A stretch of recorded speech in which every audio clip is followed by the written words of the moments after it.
পুচু খালি ঘুমোচ্ছে, তোমরা সবাই দেখো কিরকম করে ঘুমোচ্ছে, আর কিছু বললে দাঁত বার করবে।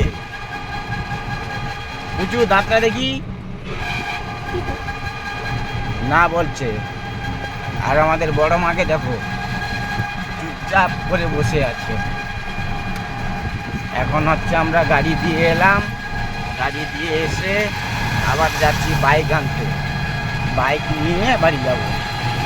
তারপর আবার 4টের সময় আসবো, এসে গাড়ি নেবো, আবার বাড়ি যাব।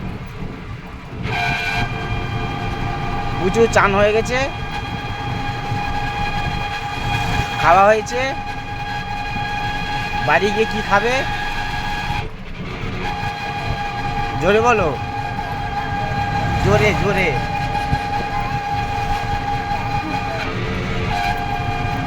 ঠিক আছে, এবার বন্ধুরা যখন গাড়ি আনতে আসবো তখন আপনাদের দেখাবো